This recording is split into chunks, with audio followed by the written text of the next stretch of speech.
So what's up, guys? Thank you for clicking on the video. Welcome to Night Drive TV. So today we're actually going to take the next step in the performance driving series. You can check out the first video right here.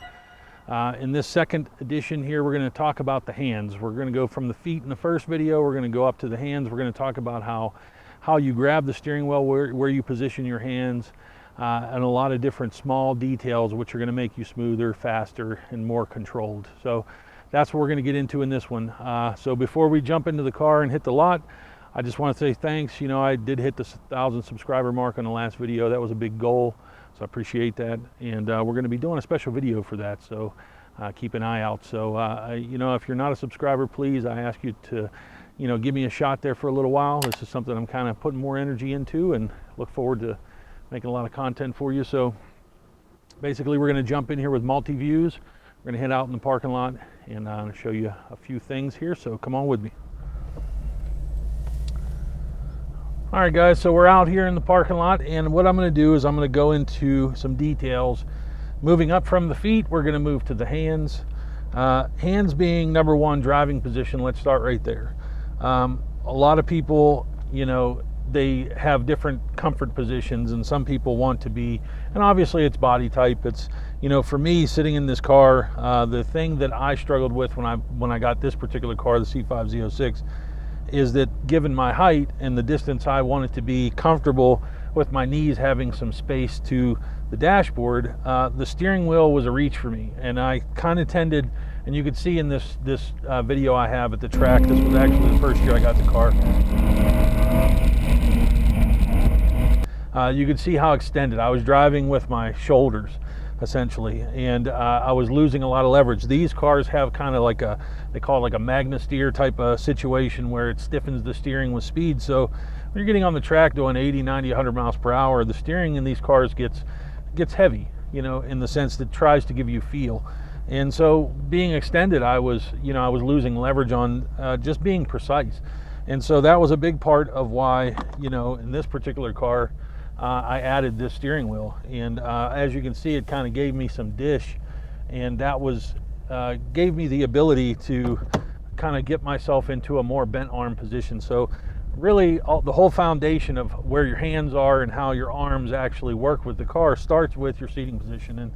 And so really, you know, that comes down to having your arms bent, having the ability to be at 9 and 3 o'clock and be comfortable. And if you're overextended, you're going to rely on your hands to grip the steering wheel. These are all things that kind of compound to create issues that we're going to talk about. So first and foremost, you know, you have guys that are the kind of, you know, 12 and gear stick, you know, in my street racing days, you know, and I would go up to the red light, and I actually did that quite a bit.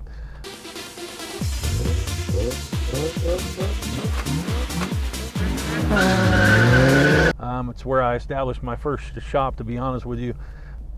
You know, if you want to be the guy that comes out of Cars and Coffee, gets sideways and has this death grip at 12 o'clock, and you're, you know, kind of doing this number, trying to maintain control of your car, that's going to be one of the first things that you don't want to do. So in terms of hand position, 9 and 3 is universal. That's where you need to be, and that's where you need to stay. I know some people who are autocrossers will say, well, look, you know, the hand over hand and things like that is kind of critical for some tracks, but for the most part, if you're not too extended, if you're in the right position, you can generally do more than 180 degrees, and I'm going to show you here. And this is kind of, see, this was key for me. So the problem with doing the hand over hand is, see, I don't know how to return back to center. And if, you know, and this is where you see people get sideways, their arms are crossed up or something like this. They don't know where center is anymore.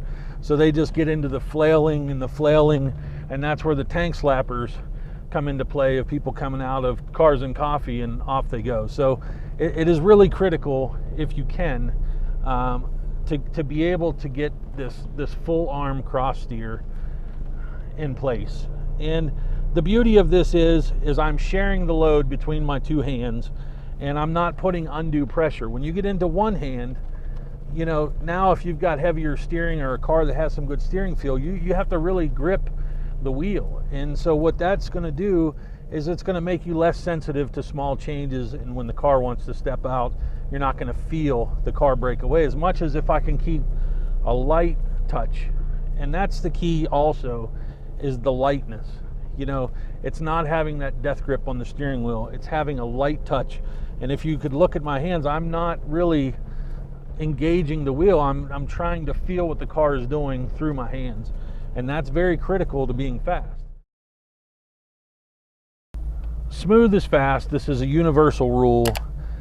In order to be fast on any road course and essentially any situation where you're not just going straight, you know, the key to being fast is being smooth. And the way to be smooth, number one, is I'm going to go back to this 12 o'clock position. Everything is gravity.